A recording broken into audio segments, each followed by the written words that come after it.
Y Dalia Medina, de la Asociación de Médicos. Más de 1000 casos activos, doctora, en ese sector. ¿Cómo te va? Buen día. Hola, ¿qué tal? ¿Cómo están? Muy buenos días a toda la teleaudiencia.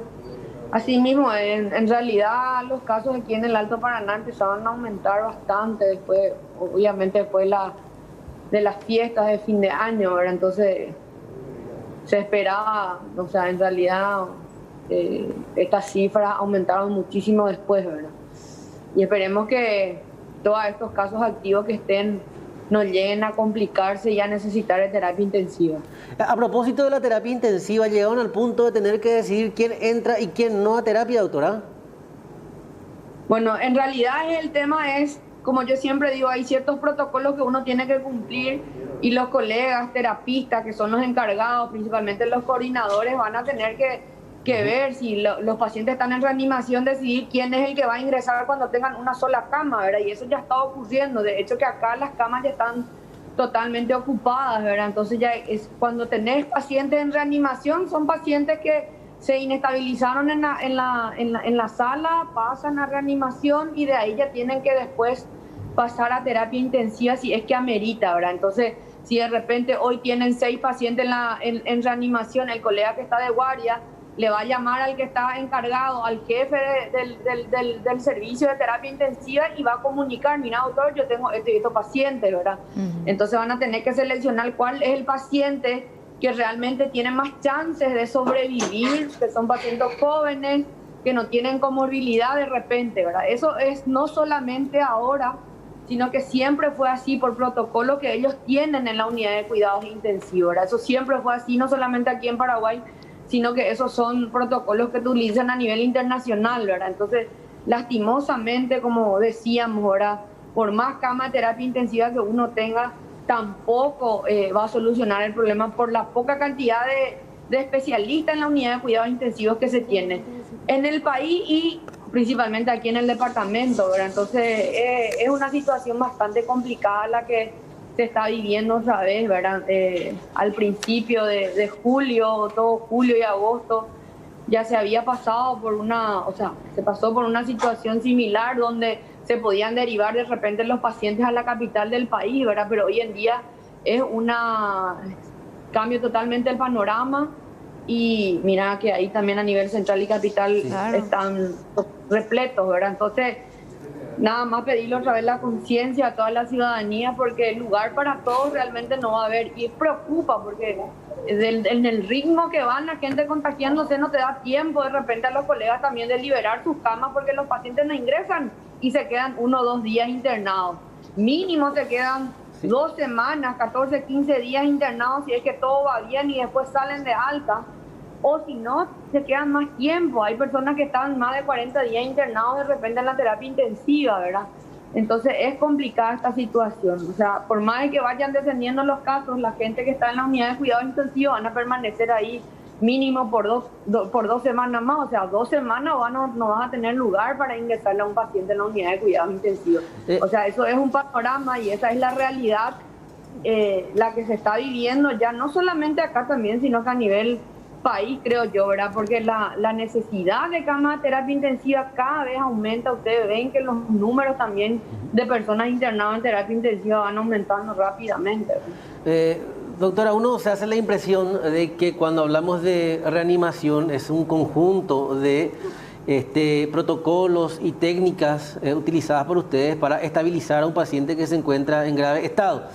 El panorama ha de ser muy amplio. Un paciente respiratorio de COVID con ciertas comorbilidades, ¿cuál es la reanimación más frecuente o el ejercicio más frecuente a fin de estabilizarlo?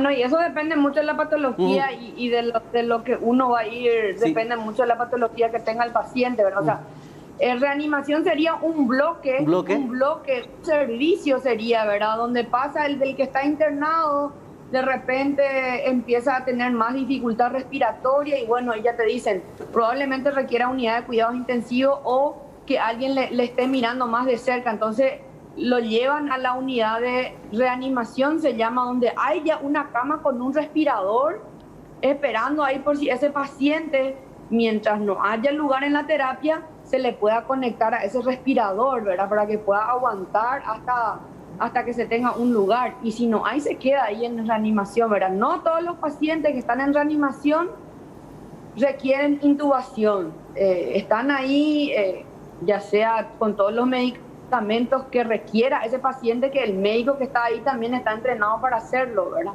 Hasta el momento, pero va a haber un momento en que también, como yo digo, si se aumentan las camas de reanimación o de terapia, lo que sea, ya no va a ser el especialista de repente que te esté viendo, porque ya sí hay falta de terapistas en todo el país y también acá. Entonces, la gente que se va contratando, o sea, los profesional médico que se va contratando probablemente no sea un especialista.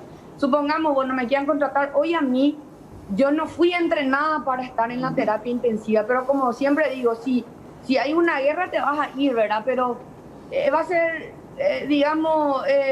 ponerle al paciente ahí y que evolucione a su suerte. Así es de grave la situación, ¿verdad? Porque probablemente me va a decir el colega más entendido por teléfono lo que yo tengo que hacer, pero no es lo mismo cuando vos estás, le tocas, le mirás.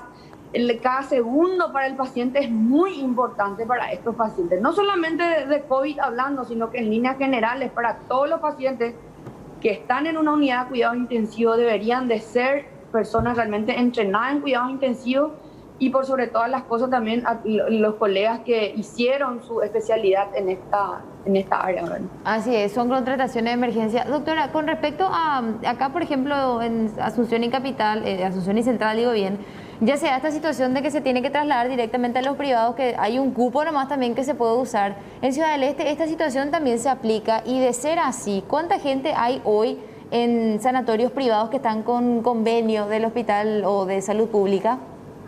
Mira, yo tengo entendido que hay 2 sanatorios que están, digamos, en convenio con el ministerio, pero no sabemos todavía cuál es el protocolo debe de seguir con la gente de la 10ª región sanitaria, con el director, y bueno, y se ven el requerimiento o si ya están realmente habilitados o no esas camas para el traslado de esos pacientes, ¿verdad? Eso en realidad yo no tengo conocimiento que eso ya se esté haciendo aquí en el Alto Paraná. Tengo entendido que sí había 2 sanatorios que probablemente podían entrar en ese convenio, ¿verdad? Doctora, ojalá que se dé eso. O sea, doctora, que ustedes están aguantando con lo que salud pública puede ofrecer. Así mismo, y como yo siempre digo, esa es la capacidad que tiene acá el departamento, ¿verdad? Porque no podemos tampoco poner... De repente haya más lugar y haya más camas, pero profesionales médicos no se tiene, y estamos en época de vacaciones también, donde el que tiene que ir de vacaciones, bueno, sus merecidas vacaciones también tiene que descansar. O sea, una persona que está agotada física y mentalmente también es un poco complicado mantenerle, ¿verdad? Entonces, en esa situación estamos, ¿no?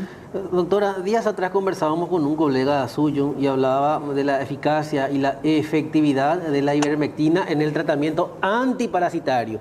Sin embargo, tengo entendido que días atrás en la región se estaba promocionando la aplicación de la misma como método anti-COVID.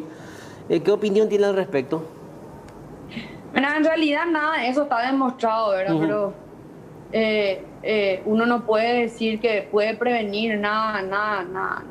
No se ha demostrado hoy en día que se pueda prevenir del contagio del virus, ¿verdad? Entonces, yo particularmente, mira, le pueden desparasitar todo lo que quieran, pero bueno, hay que hacer un seguimiento de todos esos pacientes, hacer un estudio serio realmente. Vos no podés agarrar y dar nomás así y decir, bueno, funciona o no.